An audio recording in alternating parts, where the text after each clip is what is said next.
Hey, Ronnie Jr. Basically, what era would you say you started the podcast game? Because it's been for years, at least 10 to 12 years, the originals. And then it was like this moment where it felt like it was people that just did it in the garage. I come from radio, so I was very hip to it early.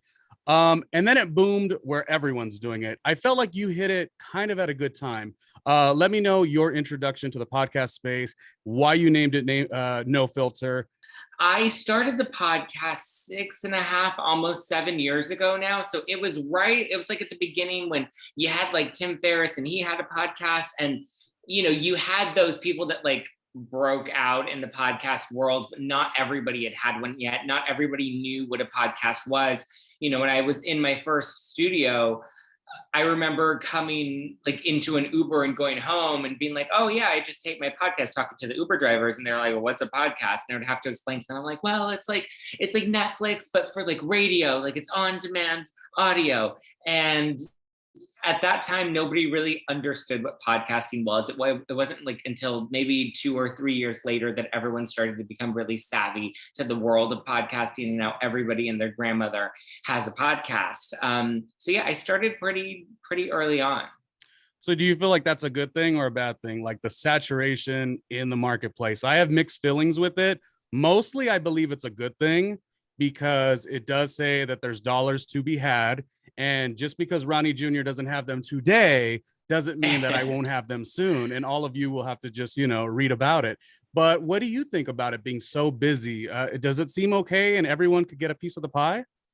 I think everyone can get a piece of the pie. Absolutely. I think when people say that the market is oversaturated, it is a cop out. I think people, my mother always taught me that obstacles are only put in your path to prove how badly you want something. So if you aren't really that passionate, or if you don't really want to put in the work that it takes. Like, I'm a full-time podcaster. This is my full-time job now. This is my full-time career. I tape several times a week.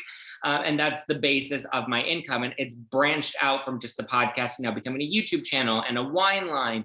And so that takes time, that takes grit, that takes hustle. I do think that there are people that can be those outliers that can make a successful podcast in a short amount of time. For me, I want to see the sustainability. I want to see if there's longevity with that, because I think if you come in and you rise too fast, you don't know how to kind of run through those ebbs and flows, because those ebbs and flows do come. And I still hit them to this day, where, I can be really good for so many months and then just have like a really shitty month. So I think starting early is good. I think there are a lot of people in the market today, but it forces you to be more creative. It forces you to find a niche that works within your world, and try to see what other people are doing, and try to find ways to find the white space. Believe it or not, there is still white space in the market. You can still find out where you can fit your unique talents, and build from there. Yeah, I'm doing something that no one's doing, but also no one's watching. So what the heck? No, I'm kidding. It My takes question. time. Listen, for like 2 years, 30 people listened to my podcast. Yeah, 30 yeah. people. And I was like, okay, when are we going to get past the 100 mark, Well, And then eventually time I and wanted to talk to you consistency. about your confidence because I feel like I'm in that same boat. Like, so I started radio in the dinosaur ages, 2002. I was on TV by 2004. People in my era, not only just because we're older now, we're 41 and we are so fabulous, but it's just like it was a hard transition to move. As I'm being honest, it was a hard transition to move as fast as the new crop of digital creators. So I feel like one of the things when I try to find my voice, it's like, okay, well, what do I bring to the table? What's different about me? Which is actually a fun thing as far as finding that space. What was your Yeah. niche? Like, how did you find your space? Did you mess up a couple times, or was just being what'd you say, you were easy? Was that what you thought of right away?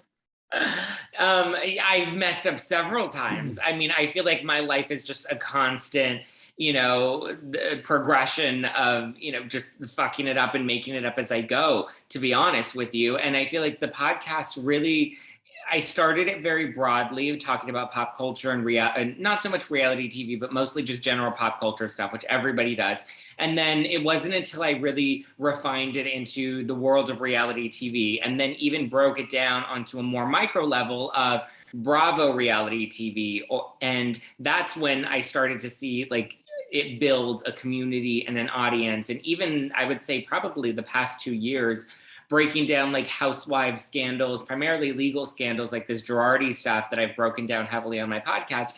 I feel like that has really been what has helped the show rise. You know, it's helped it find an audience because that was the niche. You know, everybody can talk about pop culture news, but if you really break it down to something that's very specific so that people know what they're getting when they're coming to you, that helps you build an authority within that space, and then it helps you build a community around that.